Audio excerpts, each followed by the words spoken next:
Fininho, nós sabemos que nessa área da comunicação, quem apresenta programa, faz o rádio, ou está envolvido no meio dos veículos de comunicação, são pessoas que estão assim sempre inteirados de diversos assuntos que estão acontecendo em todo o globo terrestre, mais precisamente no nosso país que tem virado aí notícia de várias formas, e hoje com a internet facilitou bastante.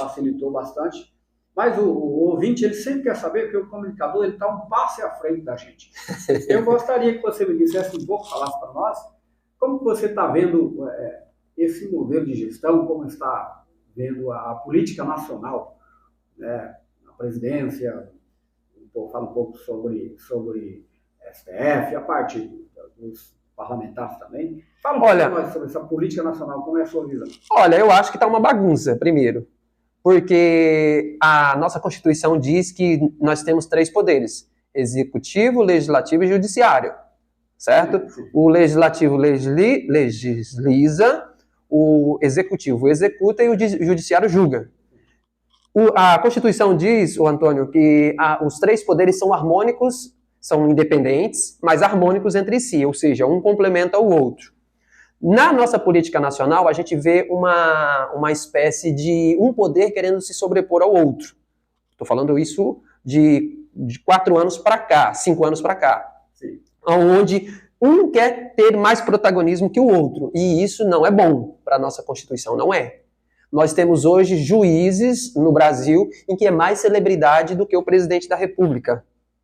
Querem aparecer mais do que os presidentes da República ou os deputados. Então eu acho que isso é ruim. A minha visão, isso é ruim. Que aí você passa a partir daí da premissa da polarização, onde se judicializa tudo. Na questão a questão da política nacional, para falar do legislativo, que eu acho que é o grande erro nosso hoje, inclusive aqui em Paraná acontece isso, é a Câmara de Deputados não consegue tomar as decisões próprias e aí se judicializa tudo. Ou seja, quando um partido, quando o plenário, que é soberano, são todos os deputados, os 513 deputados, votam com um tema, seja sim, seja não, seja a favor, seja contra, aquela minoria que perdeu vai e recorre ao STF tentando reverter aquela decisão. E o STF, por sua vez, na minha visão, erra ao decidir algo que é de competência do legislativo. Tá entendendo como é que é? E o que acontece normalmente aqui na nossa cidade também, não é exclusividade lá de Brasília. Acontece isso aqui também, onde uma Câmara que não consegue ver as suas próprias decisões, se entenderem, os próprios parlamentares, aí recorrem ao judiciário.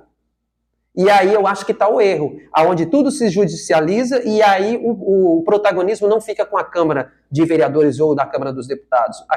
O protagonismo fica com os juízes. E aí os juízes que têm que decidir uma causa que é da política, por exemplo. E com relação ao governo executivo, presidente, eu acho que de um período para cá, de 2018 para cá, com a eleição do Bolsonaro, houve uma polarização muito grande, né, onde ou você é de direita ou você é de esquerda. Normalmente aqueles que eram do centro hoje quase não aparecem. Antigamente era PT-PSDB, hoje é PT-PL, né, mas é por causa do Bolsonaro. Mas antes, eu não me lembro qual era o partido que o Bolsonaro foi eleito em 2018, mas foi aquela polarização também, né, que o Bolsonaro tentou se levantou como uma liderança de direita. E eu acho que vai ficar por isso por muito tempo. Até de extrema direita. Até extrema direita, porque eu acho que é aí que foi o erro um pouco do Bolsonaro, né, dele confrontar. Por mais que as decisões fossem desfavoráveis para ele, o fato dele confrontar um juiz, isso dá margem para vingança, que é o que realmente está acontecendo agora, por exemplo. Essa polarização, ela consiste não somente no âmbito da política, parece que isso veio para a população também. Sim, hoje você não consegue discutir com os amigos política. Você não consegue, porque se você tem um pensamento diferente do meu, você já virou esquerdista, você já virou alguma coisa do tipo. né? Ou direitista, né? Ou extremista. Então eles colocaram um monte de ista que eu não consigo entender. É extremista, direitista, esquerdista, nazista, mais não sei o que mais, fascista. Né? Fascista. Então eu acho que não há necessidade disso, porque a eleição se consiste naquele período de campanha e pré-campanha e campanha e eleição, pós aí transição, assume, faz 4 anos, faz 3 anos, e aí no 4º ano, eleição novamente, e assim sucessivamente. Mas a vida continua. Essa polarização, ela dificulta um pouco, assim, para as pessoas entenderem ou fazer parte de uma democracia, como ela é mesmo, de fato, porque daí não aceita a derrota. Não... É exatamente isso. Por isso que eu disse para você que que eu vejo o Bolsonaro, eu votei no Bolsonaro, só que antes eu votei no Lula.